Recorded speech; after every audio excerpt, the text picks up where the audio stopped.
تو بڑا تنازع ہے وہ آئینی عدالت کا ہے، کانسٹیٹیوشن کورٹ کا ہے، حکومت بنانے پہ مصر ہے اور پی ٹی آئی اس کو نہیں بنانا چاہتی، اپوز کر رہی ہے۔ ہاں، آپ کا کیا خیال ہے کہ یہ بن جائے گی اور بننی چاہیے کہ نہیں؟ دیکھیے بننی تو چاہیے، کیونکہ جتنا پولیٹیکل وزڈم تھا چارٹر آف ڈیموکریسی کے اندر، وہ تمام سیاسی جماعتیں بشمول P T I, J U I F, Muslim League Nawaz, Pakistan Peoples party,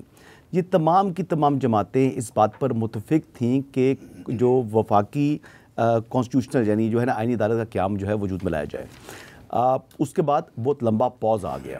پاز کے بعد دوبارہ پھر پاکستان بار کونسل بار بار اس حوالے سے اپنی رائے کا اظہار کرتا رہا، اور حالیہ ابھی دیکھیں کہ رواں سال بھی شروع میں یا مڈ میں پاکستان بار کونسل کی جانب سے ایک اعلامیہ جاری ہوا تھا، اس میں ہی انہوں نے وفاقی جو ہے وہ آئینی عدالت کے قیام کے حوالے سے مطالبہ کیا تھا حکومت سے۔ تو یہ حکومت کا برین چائلڈ نہیں ہے، یہ بنیادی طور کے اوپر جو پاکستان بار کونسل ہے جو کہ وکلا کی سب سے بڑی نمائندہ تنظیم ہے، اس کا یہ موقف ہے، اور وجوہات بھی اس کی بڑی اہم ہے۔ اگر کانسٹیٹیوشنل کورٹ بنتا ہے تو جو سپریم کورٹ کی ہماری موجودہ سپریم کورٹ ہے، اس کو عوام کو سرو کرنے کا حقیقی موقع ملے گا۔ جتنے یہ فیصلے دے رہے ہیں، یہ تو کہہ رہے ہیں کہ ہم عوامی مفاد میں دیتے ہیں فیصلے، تو عوام کا مفاد تو یہ ہے کہ ان کی جو لیٹیگیشن ہے وہ ڈسپوزل ہو اس کا زیادہ۔ تو بنیادی طور کے اوپر جو پینڈنسی ہے، تو ہمارے جتنے بھی ججز ہیں سپریم کورٹ آف پاکستان کے، ان کو سول اور فوجداری مقدمات کے فیصلے کرنے چاہیے۔ ویسے بھی ماضی کے اندر یہ آئینی اور سیاسی مقدمات ہوتے تھے تو عدالتیں کہتی تھی کہ جناب اگر آپ نے اپنی ڈرٹی لینن دھونی ہے تو اس کے پارلیمنٹ کا فلور استعمال کریں، ہمارے پاس کیوں آ رہے ہیں؟ یہ عدالتیں اعتراض کرتی تھیں اور درخواستیں واپس کر دیتی تھی سیاسی نوعیت کے مقدمات کو، لیکن اس کے بعد پھر ٹرینڈ ایک ایسا چلا، ریورس ہوا کہ اب دوسرے مقدمات کو انہوں نے شیلف کر دیے، اور جو اس قسم کے مقدمات ہوتے ہیں وہ بڑی خوشی سے یہ سنتے ہیں۔ اب دیکھیں کہ 63A والا کیس دوبارہ ریویو لگنے جا رہا ہے، تو کتنا عرصہ اس کا فیصلہ دینے میں تو ایک منٹ لگایا، اس کی جناب ہنگامی بنیادوں کے اوپر جو ہے سماعتیں ہوئیں، لیکن اس کا ریویو جو ہے وہ ابھی آ کے لگ رہا ہے۔ اب کتنی تاخیر ہو چکی ہے، کتنا وقت ضائع کیا ہے، تو یہ ہمارے ججز کو بھی دیکھنا چاہیے کہ پالیٹکس کے اندر جوڈیشل ایکٹیویزم کے نام پر آپ جوڈیشل پالیٹکس سٹارٹ کر دی ہے، وچ از ویری انفارچونیٹ۔ جی ثاقب بشیر صاحب، آپ کی کیا رائے ہے اس کے بارے میں؟ ایک تو آئینی عدالت کیا ہے، کیسے کام کرے گی، کون جج ہوگا، کون جج لگائے گا، اس کا مطلب اس کے بننے یا نہ بننے سے پہلے میرا خیال میں دیکھنا یہ ضروری ہے کہ جو گورنمنٹ آئینی ترامیم لا رہی تھی وہ اتنی خفیہ تھیں کہ شاید جو پارلیمنٹیرینز ہیں ان کو بھی نہیں پتہ تھا، مطلب قومی اسمبلی کے ہیں یا سینیٹرز ہیں، ایون جو مولانا فضل الرحمان ہیں ان کے ساتھ اتنی میٹنگز ہوئیں، آخر میں وہ ویکنڈ پہ لایا جا رہا تھا اجلاس، صبح 11 بجے بلایا، پھر رات 10 بجے تک اس کو رکھا گیا تھا، فیڈرل کیبنٹ کا اجلاس نہیں ہوا تھا، آخر میں عبدالغفور حیدری ان کو کہنا پڑا کم سے کم ہمیں ڈرافٹ تو شیئر کر دیں، مطلب ایون ڈرافٹ بھی شیئر نہیں کیا گیا تھا، اور جو کمیٹی بنی تھی، خصوصی جو کمیٹی بنی تھی جو بتا رہی تھی، ان کے پاس بھی میری اطلاع کے مطابق بلٹس پوائنٹ تھے۔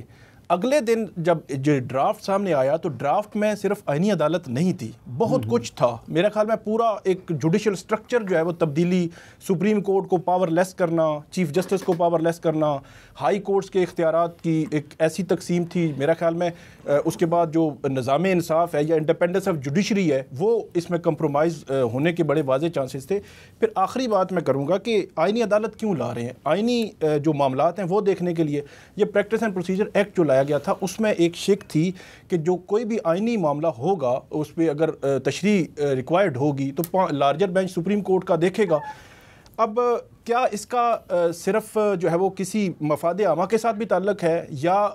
عدالتی اصلاحات کے ساتھ اس کا کوئی تعلق ہے؟ میں یہ سمجھتا ہوں کہ یہ بہت ہی کوئی 4-5% جو ایشوز ہیں اس کو ایڈریس کرتا ہے، 95% کہاں ہیں؟ 22 لاکھ کے زائد جو ہے وہ مقدمات زیر التوا ہیں، جس میں 60,000 سپریم کورٹ میں ہے، اسی طرح کوئی 4-5 لاکھ جو ہے وہ ہائی کورٹس میں ہے، اور سب سے زیادہ مقدمات زیر التوا ہیں سیشن کورٹس میں۔ سیشن کورٹس کے حوالے سے اس پورے جوڈیشل پیکج میں کیا ہے؟ 0۔ ہائی کورٹس کے حوالے سے پینڈنسی ختم کرنے کے لیے کیا ہے؟ 0۔ سپریم کورٹ کے حوالے سے کیا ہے؟ ایک اسپیسیفکلی آپ وہ اس کو کر رہے ہیں، اور سپریم کورٹ کو مطلب اس کی جو اختیارات ہیں اس میں کمی لانا چاہ رہے ہیں، اور وہ کیس بھی سول نیچر کے کیس 60,000 میں سے نکال دیں، آپ وہ جو فوجداری کے ہے وہ بھی نکال دیں، آئینی کیسز تو بہت کم رہ جائیں گے کہ جن کے لیے آپ پورا سٹرکچر جو ہے وہ تبدیل کرنا چاہ رہے ہیں۔ میرا یہ خیال ہے کہ کچھ بھی کرنے سے پہلے تمام پولیٹیکل پارٹیز کا کنسنسس ہونا چاہیے، کوئی خفیہ طریقے سے چیزیں نہیں ہونا چاہیے, اور خاص طور پر جو بھی کرنا ہے انڈیپینڈنس آف جوڈیشری اس پہ کمپرومائز نہیں ہونی چاہیے. اگر وہ ہوتی ہے تو وہ ہمارے نظام کے لیے اچھی نہیں ہوگی. عباسی صاحب آپ کی کیا رائے ہے؟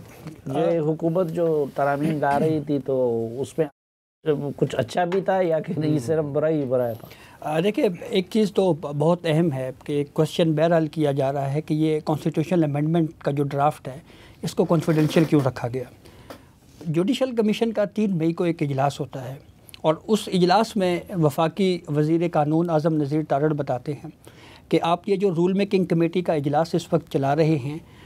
ہم ایک آئینی ترمیم لا رہے ہیں اور اس کے لیے پارلیمنٹ کے جو اختیارات ہیں اس کو فعال کرنے کے لیے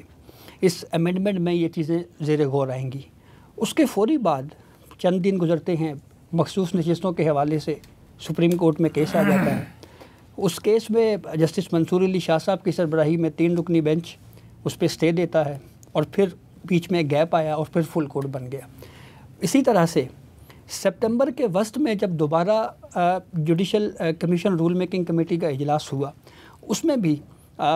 یہ ڈسکشن ہوئی اور ایون جسٹس منیب اختر صاحب جو ممبر ہیں جوڈیشل کمیشن کے, انہوں نے پوچھا کہ جی وہ ایک جوڈیشل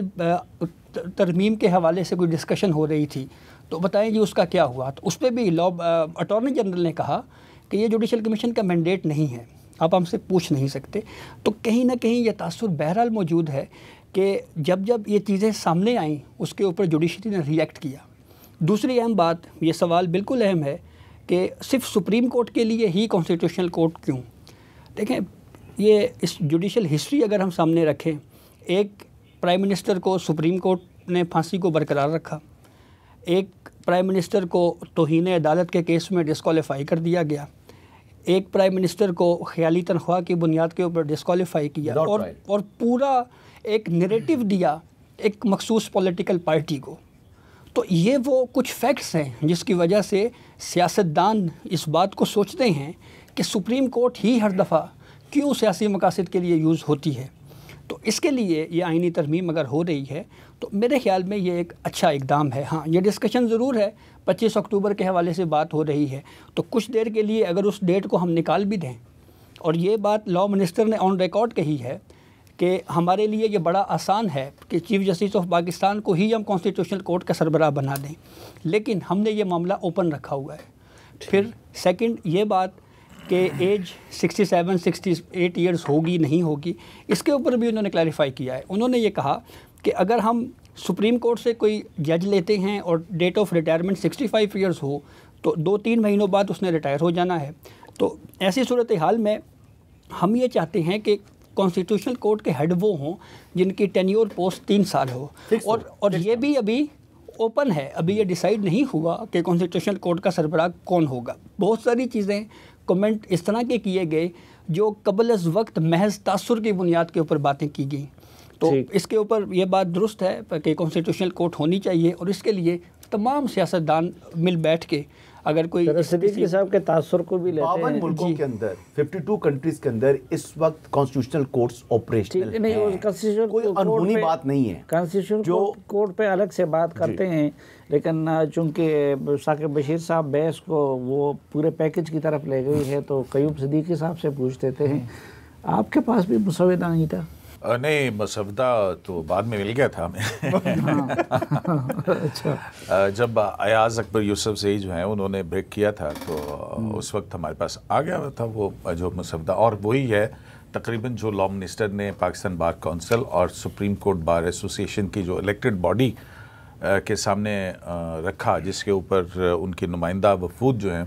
ڈیلیبریشنز کر رہے ہیں. اس کے اوپر ایک کمیٹی بھی بنی ہوئی ہے فاروق اشنائک صاحب کی سربراہی میں, اور وہ اس کو دیکھ رہی ہے, اور جو اس میں پرپوزڈ امینڈمنٹس ہیں اس کے اوپر وہ کام کر رہی ہے کہ بھی کیا ہونی چاہیے کیا نہیں. اور یہ فیڈرل کانسٹیٹیوشنل کورٹ کا مطالبہ جو ہے یہ تو ظاہر ہے, اس کے اب تو کوئی ڈھکی چھپی بات نہیں ہے کہ یہ چارٹر آف ڈیموکریسی کے اندر تھا, اس میں پی ٹی آئی بھی سائنڈ اس کے بھی ہیں دستخط ہیں. مسئلہ یہ ہے کہ جو ابھی جہاں زیب عباسی صاحب بتا رہے تھے, بات کر رہے تھے کہ ایک ہمارا اس سپریم کورٹ آف پاکستان کا ایک ماضی ہے, اس ماضی کا جو بوجھ ہے اس کو کم کرنے کی کوشش کی گئی کہ وہ جیسے ذوالفقار علی بھٹو کا کیس تھا, اب اس میں جو ہے وہ عدالت نے کہا کہ وہ فیئر ٹرائل نہیں ملا تھا ان کو. یہ ایک بہت بڑا میرا خیال ہے کہ رینیسنس ہے جو ہماری جوڈیشری کا کہ اپنی ماضی کی غلطیاں تسلیم کر رہی. لیکن یہی سپریم کورٹ تھی جس نے ایک آمر کو جو ہے وہ آئین کے اندر ترمیم کرنے کا اختیار دیا. اب اس کے بعد آپ یہ دیکھیں کہ وہ پار جو خود سپریم کورٹ آف پاکستان کے پاس نہیں ہے وہ ڈیلیگیٹ کر رہی ہے ایک ملٹری ڈکٹیٹر کو. اور پھر اسی سے جڑ کے ہم دیکھ لیں, ابھی ریسنٹ پاسٹ کی بات ہے, 2018 کی بات ہے, کہ ایکسٹینشن کی اختیار جو کہ خود سپریم کورٹ آف پاکستان کے پاس نہیں ہے, جنرل باجوہ کی, وہ جو ہے سپریم کورٹ 6 مہینے کی ایکسٹینشن اس کو دیتی ہے. اور مستقبل کے جو چیف جسٹس بننے والے ہیں آتھر جج ہیں اس فیصلے کے. تو اب پھر ہم دیکھ لیتے, ایک طرف تو یہ ہے کہ ہماری سپریم کورٹ کا ماضی اس طرح سے ہے کہ اس نے پھر سیاست کو بھی ریگولیٹ کرنا شروع کر دیا. جب 62(1)(f) کے نام کے اوپر تاحیات نااہلیاں شروع کی, اور وہ تاحیات نااہلیوں سے آپ یہ دیکھیں کہ اس میں بھی کوئی شک نہیں ہے کہ ہماری سپریم کورٹ کا کندھا جو ہے وہ کون استعمال کرتا رہا, وہ اسٹیبلشمنٹ استعمال کرتی رہی. ماضی میں ہم نے یہ دیکھا کہ اسٹیبلشمنٹ اور جو ہماری سپریم کورٹ آف پاکستان ہے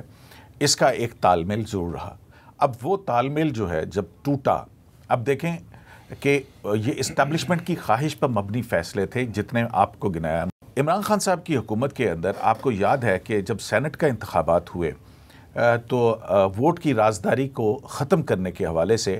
اب دیکھنا یہ تھا کہ بھی ہوتا کیا رہا ہے. اس کو ختم کرنے, کیونکہ اب یہ سیاست ہے, جب چیئرمین سینٹ کا انتخاب ہو رہا تھا اس سے پہلے کی بات ہے, اور جب یہ ووٹ آف نو کانفیڈنس ان کے پاس آئی تھی اس وقت, تو ہوتا کیا تھا؟ ہوتا یہ تھا اس عدالت سے ایک سہولت کاری ہوتی تھی کہ ایک صدر مملکت ایک ریفرنس داخل کرتے تھے. پہلے انہوں نے کیا کہ ووٹ کی سیکریسی کو ختم کرنے کے حوالے سے, اور چیف جسٹس اس وقت جسٹس گلزار احمد صاحب تھے, وہ ریفرنسز جو کہ 11, 12, 13 سال سے پڑے ہوئے تھے ان کو ٹچ نہیں کیا جاتا تھا. لیکن ان ریفرنسز کو جن کے سیاسی